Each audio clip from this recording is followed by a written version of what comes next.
యుద్ధం ఒకసారి మొదలైతే ఎక్కడి వరకు దారితీస్తుందో, ఎన్ని ప్రాణాలు బలికొంటుందో ఎవ్వరమూ ఊహించలేము. అందుకు నిదర్శనమే ఇజ్రాయెల్ హమాస్, ఇజ్రాయెల్ హెజ్బుల్లా యుద్ధం. నిన్నటి వరకు హమాస్పై యుద్ధం చేసి ఇప్పుడు హెజ్బుల్లాపై విరుచుకుపడుతోంది. ఆ సంస్థ అధినేత సహా కీలక నేతలను మట్టుబెడుతూ పైచేయి సాధిస్తోంది. హమాస్కు అండగా ఉన్న హౌతీలను లక్ష్యంగా చేసుకుంది ఇజ్రాయెల్. యుద్ధంలో అణుదాడి డిమాండ్లు వినిపిస్తుండగా మూడో ప్రపంచ యుద్ధం తప్పదా అన్న ఆందోళన వ్యక్తమవుతోంది. అదే జరిగితే పరిస్థితి ఏమిటి? పరిస్థితి ఇంతవరకు రావడానికి కారణం ఏమిటి? పోరాటం ఎటు దారి తీయనుంది?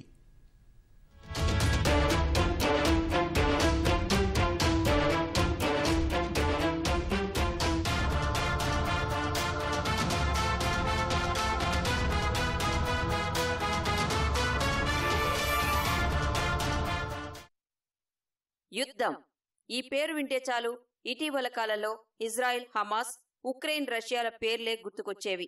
కానీ ఇప్పుడు ఇజ్రాయెల్ హెజ్బొల్లా హౌతీల పేర్లు ఎక్కువగా వినిపిస్తున్నాయి. గత కొంతకాలంగా తమ దేశంపై రాకెట్, క్షిపణి దాడులతో విరుచుకుపడుతున్న ఉగ్ర సంస్థ హెజ్బొల్లాపై ఇజ్రాయెల్ ప్రతీకార దాడులను ఆరంభించింది. లెబనాన్పై పేజర్లు, వాకీటాకీల దాడులు సహా వరుస వైమానిక దాడులతో విరుచుకుపడుతోంది. హెజ్బొల్లా అంతమే లక్ష్యంగా దాడులు సాగిస్తున్న ఇజ్రాయెల్ రోజురోజుకు దూకుడు కొనసాగిస్తోంది.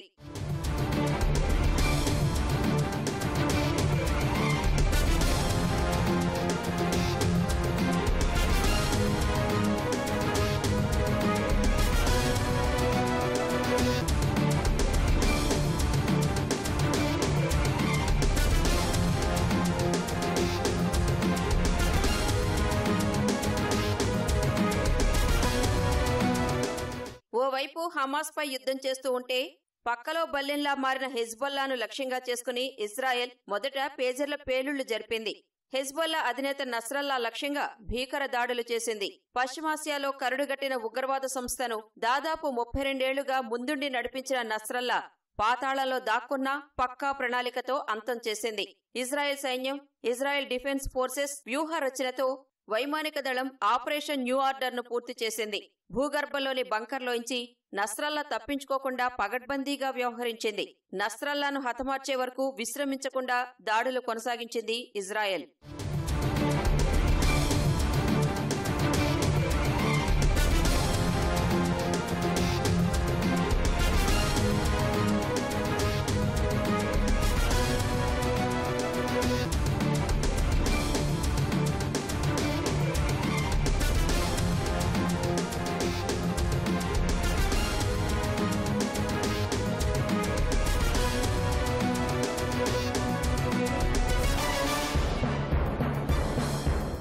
అధినేత నస్రల్లా మరణం నుంచి హెజ్బొల్లా ఉగ్ర సంస్థ కోలుకోకముందే మరోసారి దాడులకు తెగబడిన ఇజ్రాయెల్ సైన్యం బీరూట్ పై వైమానిక దాడులు జరిపి మరో కీలక నేత నబీల్ కౌక్ ను హతమార్చింది.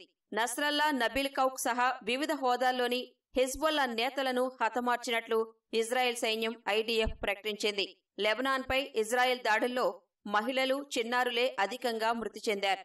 2006లో ఇజ్రాయెల్, హెజ్బొల్లా మధ్య దాదాపు నెల రోజుల పాటు జరిగిన యుద్ధం తర్వాత లెబనాన్లో ఈ వారమే అత్యంత ఘోరమైనదిగా అంతర్జాతీయ వ్యవహారాల నిపుణులు చెబుతున్నారు. ఇప్పట్లో పశ్చిమాసియాలో శాంతి పవనాలు వీచే పరిస్థితి లేనట్టు కనిపిస్తుంది. ఎందుకంటే రీసెంట్గా హెజ్బొల్లా చీఫ్ హాసన్ నజ్రాల్ని 28/9/2024 ఇజ్రాయెల్ దాడుల్లో చనిపోవడం జరిగింది. అదేవిధంగా దీని మీద కసితో అనేక ఇస్లామిక్ కంట్రీస్ రగిలిపోతున్నాయి.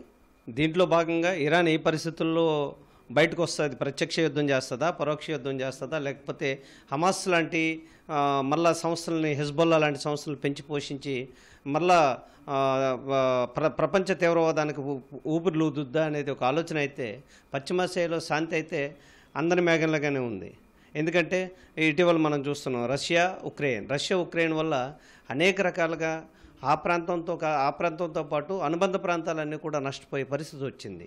అటు గ్యాస్ నిక్షేపాలు కానీ, ఆయిల్ నిక్షేపాలు కానీ చాలా వరకు తగ్గుముఖం పట్టి ధరల పెరుగుదల విపరీతంగా పెరిగిపోయే పరిస్థితి ఉంది. అదేవిధంగా ఈరోజు ఇజ్రాయెల్, హెజ్బొల్లా ఇది ఫైటింగ్ ఏదైతే ఉందో ఇది అక్కడతో ఆగిపోకుండా సామాన్య జనజీవితానికి ప్రపంచంలోనే ఒక తీవ్ర విఘాతం కలిగించే పరిస్థితి ఉంది. లెబనాన్ రాజధాని బీరూట్ కేంద్రంగా దాడులు జరిపిన ఇజ్రాయెల్ నివాస భవనాలపై వైమానిక దాడులతో విరుచుకుపడింది. కోలా ప్రాంతంలోని ఓ అపార్ట్మెంట్ భవనంపై ఐడిఎఫ్ బాంబులు ప్రయోగించింది. ఇప్పటివరకు హెజ్బొల్లా స్థావరాలను లక్ష్యంగా చేసుకుని దాడులు చేసిన ఇజ్రాయెల్ నివాస సముదాయాలపైన విరుచుకుపడటంతో ప్రాణనష్టం పెరిగే అవకాశాలున్నట్లు తెలుస్తోంది. హెజ్బొల్లా ఉగ్రవాదులు నివాస సముదాయాల్లో ఆయుధాలు, క్షిపణులను దాచిపెట్టారని, వాటిని నిర్వీర్యం చేస్తామని ఇప్పటికే ఐడిఎఫ్ ప్రకటించింది. ఆయుధాలు ఉన్న ఇళ్లను ఖాళీ చేసి వెళ్లిపోవాలని హెచ్చరించింది. హెజ్బొల్లా, ఇజ్రాయెల్ మధ్య దాడుల కారణంగా దాదాపు 10 లక్షల మంది పౌరులు ఇళ్లను వదిలి సురక్షిత ప్రాంతాలకు వెళ్లారని లెబనాన్ ప్రధాని తెలిపారు. మరోవైపు హెజ్బొల్లాతో పాటు మరో ఇస్లామిక్ గ్రూప్ను లక్ష్యంగా చేసుకుని ఇజ్రాయెల్ దాడులు చేస్తున్నట్లు సమాచారం.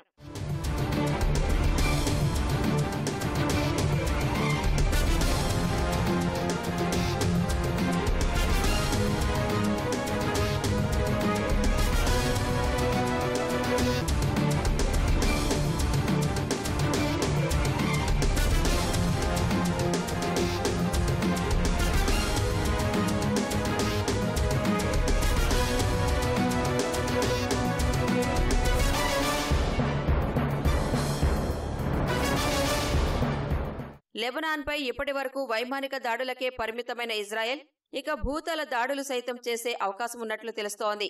అదే అనివార్యమైతే హెజ్బొల్లా సైతం విరుచుకుపడుతుందని ఆ సంస్థ డిప్యూటీ చీఫ్ నయీం కసేం వెల్లడించారు. అలా అయితే యుద్ధం కొత్త మలుపులు తీసుకునే అవకాశాలు కనిపిస్తున్నాయి. ఇన్నాళ్లు ఇజ్రాయెల్కు వ్యతిరేకంగా తిరుగుబాటుదారులకు మద్దతు ఇచ్చిన ఇరాన్ ప్రస్తుతానికి మౌనంగా ఉన్నా రాబోయే రోజుల్లో అది ప్రత్యక్షంగా మద్దతు తెలుపుతుందా అన్నది తేలాల్సి ఉంది. ఇరాన్కు రష్యా మద్దతు ఉన్న నేపథ్యంలో ఏం జరుగుతుందో అన్న ఉత్కంఠ నెలకొంది. ఇరాన్ ప్రత్యక్షంగా రంగంలోకి దిగితే ఆ అడుగులు మూడో ప్రపంచ యుద్ధం వైపు మలుతాయేమో అన్న ఆందోళన కూడా వ్యక్తమవుతోంది.